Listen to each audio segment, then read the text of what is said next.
habis ngalamin kecelakaan di daerah Jakarta Selatan. Jadi kayak ada jalan raya yang kanan kiri itu rumah gitu, dan ini jalan protokol gitu lebih Nat.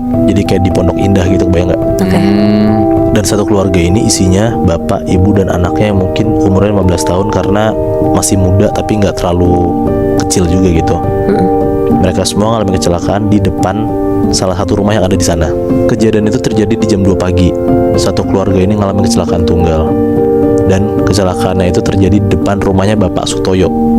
Jadi di depan rumah Bapak Sutoyo ini ada pohon. Nah, keluarga ini nabrak pohon itu dan meninggal di tempat. Jadi beneran kecelakaan tunggal. Dengar ada suara kayak duar gitu, ya warga-warga sana langsung keluar rumah lah, kaget kan karena kayak ada suara apaan tuh kan pagi-pagi buta. Warga-warga sana keluar dan mereka ngeliat ada kecelakaan tunggal di sana. Buru-buru lah mereka ngurus korban itu, dan singkat cerita sekitar jam 7-an pagi akhirnya polisi dan orang-orang rumah sakit selesai ngurusin korbannya. Semenjak saat itu selama hampir sebulanan keluarga Pak Sutoyo itu ngerasa kayak selalu aja ada yang aneh di rumahnya. Jadi rumah itu ada 5 orang Nat. Ada Pak Sutoyo, ada Bu Erna istrinya, ada anaknya cowok namanya Bagas, masih SMA gitu, ada ART-nya namanya Mbak Susi, dan Pak Wahyu itu supirnya Pak Sutoyo. Jadi Mbak Susi dan Pak Wahyu itu emang nginep di rumah Pak Sutoyo dan emang kerja lama sama dia, ikut lama gitu loh. Jadi bisa dibilang yang mereka berdua setia lah sama Pak Sutoyo. Nah, mereka berlima ini jadi kayak selalu diganggu sama makhluk halus. After kejadian ada kecelakaan di depan rumahnya ini, diganggunya pun sama hantu bapak-bapak dan 2 sosok cewek. Mereka sering banget lah ngeliat 3 sosok itu, dan mereka tuh yakin banget 3 sosok itu adalah arwah korban yang meninggal karena kecelakaan di depan rumah mereka. Nah, gue akan ceritain satu pengalaman horor dari point of view Pak Sutoyo, Bu Erna, Bagas, dan Bu Susi. Pak Wahyu ini alhamdulillahnya katanya cuma dengar suara-suara rintihan doang di depan pagar, cuman dia nggak pernah ngeliat ada apa-apa. Nah, jadi waktu itu Pak Sutoyo dan Bu Erna ini lagi tidur dan kamar mereka di lantai 2. Mereka berdua sama-sama baru beres kerja sampai rumah jam 10-an malam, dan karena capek banget akhirnya mereka berdua beres langsung tidur. Anyway, kejadian ini terjadi 1 minggu setelah ada kejadian itu ya, ada kecelakaan itu. Mereka berdua tidur dengan lampu mati, jadi benar-benar gelap banget lah Nat di kamar itu. Sekitar jam 12-an malam, Bu Era itu kebangun karena dia ngerasa kayak kamar dia tuh kayak terang gelap gitu loh. Kebangunlah Bu Erna. Pas Bu Erna bangun, dia melekin matanya, ternyata lampunya gelap, nggak ada yang matiin hidupin lampu tuh, nggak ada.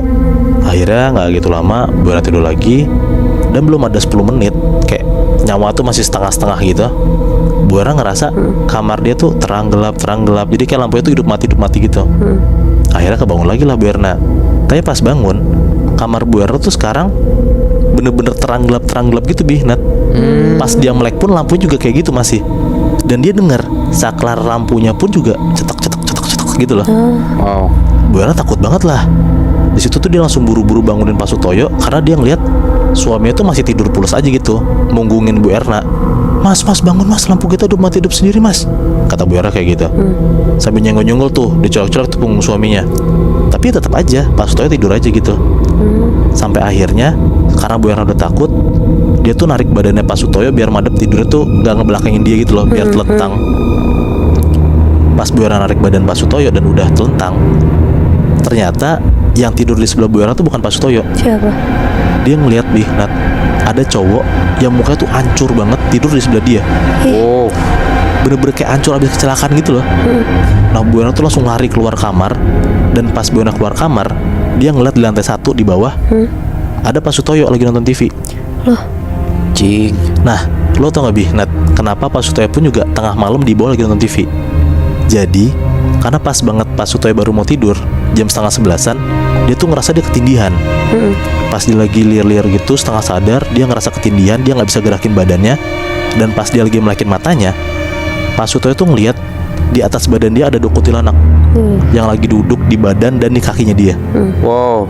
Di situ tuh Pak Sutoyo bener-bener nggak bisa ngapa-ngapain karena kan orang ketindihan nggak bisa ngomong kan, nggak bisa gerak kan. Dia cuma bisa baca doa dari dalam hati. Sampai nggak gitu lama akhirnya dia bisa gerak lagi. Dia ngebangunin Bu Erna tapi nggak bangun-bangun. Akhirnya dia tinggalin lah istrinya, dia turun ke bawah. Dan ternyata pas Pak Sutoyo turun ke bawah, Bu Erna digangguin gantian. Itu kejadian dialamin sama Pak Sutoyo sama Bu Erna. Nah sekarang yang ngalamin ini Bu Susi, ART-nya. Dan kejadian ini terjadi H+1 banget after kecelakaan itu. Jadi yang tadi gue bilang, setelah kecelakaan itu hawa rumah Pak Sutoyo tuh jadi serem banget gitu loh. Jadi mereka semua ngerasa kayak ya serem aja, mistis aja gitu rumahnya. Nah waktu itu si Mbok Susi tuh lagi beresin sampah, tapi kayak menjelang maghrib gitu, beresin sampai sekitar jam 5:30-an. Ke depan tuh, ke depan pagar. Nah di taman depan teras rumah Pak Sutoyo tuh ada supirnya si Pak Wahyu itu. Bilang lah kayak, "Mbak jangan beresin sampah mbak, apalagi keluar-keluar udah mau maghrib, ntar aja," kata Pak Wahyu. Si Mbok Susi tuh bilang kayak, "Nanggung mas, 10 menit lagi selesai kok." Nah terus gak gitu lama, Mbok Susi tuh ngeliat si Bagas, anaknya Pak Sutoyo sama Bu Erna ini, keluar dari pintu rumah. Keluar tuh baju rapih banget gitu. Ditanya lah sama Mbok Susi, "Mas Bagas mau kemana? Maghrib-maghrib gini kok rapi banget?" Nah kan posisinya si Mbok Susi tuh lagi depan pagar kan, lagi bersihin sampah kan. Si Bagas tuh ngelewat aja Nat, gak ngegubris omongan si Mbok Susi. Terus akhirnya tiba-tiba si Bagas hilang aja, keluar pagar nggak tahu kemana. Masuklah Mbok Susi ke pagar, ke dalam rumah. Dan dia itu jalan ke suatu tempat di sebelah taman yang isinya emang kayak nyimpen alat-alat bersihin rumah kayak gitu. Jadi kayak ada gudang kecil gitulah di sebelah tamannya. Pas dia buka pintunya, Mbok Susi tuh ngeliat kayak ada sosok bapak atau cowok gitu ngebelakangin dia, pakai baju yang persis banget sama apa yang Bagas pakai tadi. Nah refleks si Mbok Susi langsung tutup pintunya lah, karena dia kaget ada siapa dalam kan. Gak gitu lama dia buka lagi pintunya, ternyata kosong, gak ada siapa-siapa. Langsung tuh Mbok Susi ngeberesin barang-barangnya dan masuk ke rumah. Nah pas banget udah beres maghrib, Mbok Susi tuh lagi ngeberesin rumah lah, tapi ini udah dalam rumah ya. Pas Mbok Susi mau ke dapur, ternyata ada Bagas di dapur. Ditanyalah sama Mbok Susi, "Loh Mas Bagas, bukannya tadi keluar pakai baju rapi?" Bagas bilang kayak, "Loh Mbok, kan aku di rumah dari tadi." Loh, terus itu siapa? Nah itu dia Nat, yang si Mbok Susi mikir kayak, jadi ada orang yang keluar pagar dan yang ada di dalam gudang itu siapa gitu loh.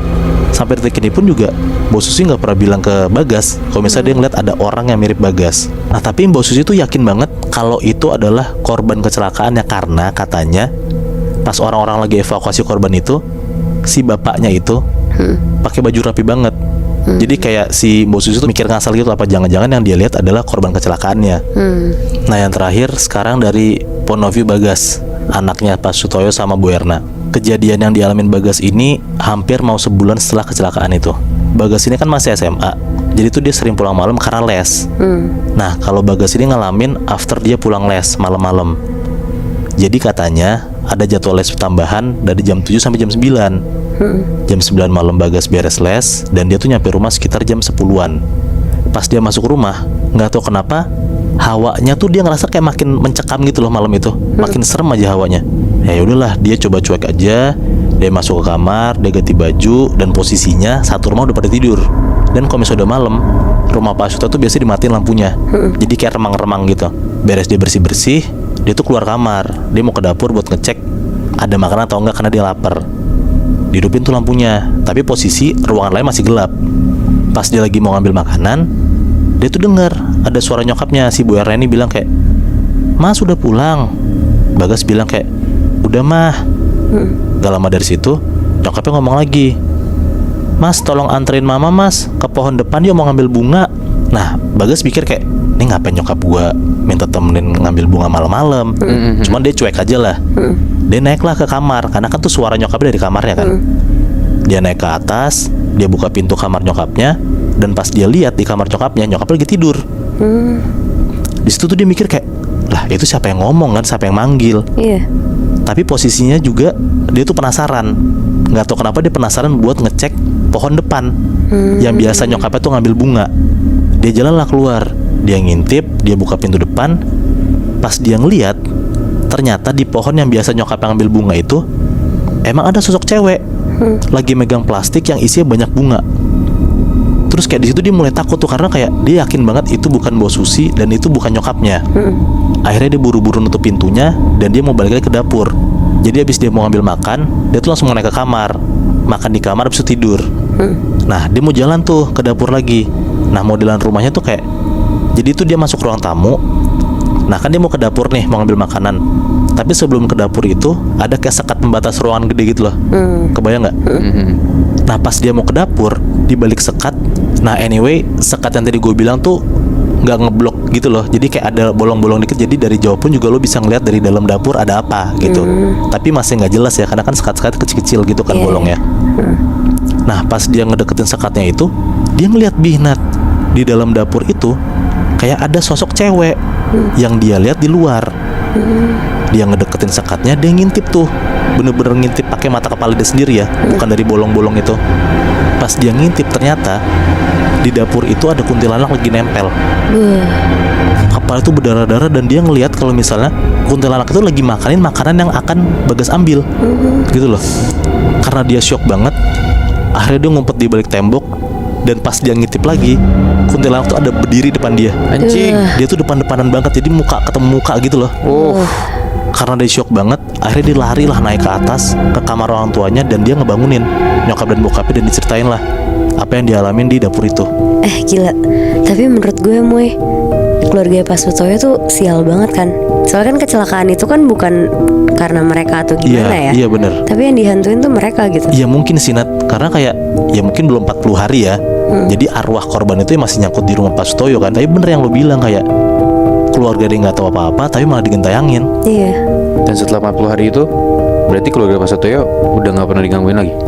Gue nggak tahu sih sebenarnya kayak gimana intinya ya. Cuman sih yang gue denger sebelum 40 hari itu mereka digentayangin banget. Tapi gue nggak tahu ya after 40 hari apakah emang udah beres atau si korban ini dalam tanda kutip arwahnya masih ada di sana atau enggak, gue nggak tahu. Tapi lo yakin nggak sehabis 40 hari ada tahlilan ataupun enggak, arwah yang udah meninggal itu pergi dari dunia kita? Karena ada juga kan arwah yang udah meninggal puluhan tahun lalu tapi masih nampakin wujudnya.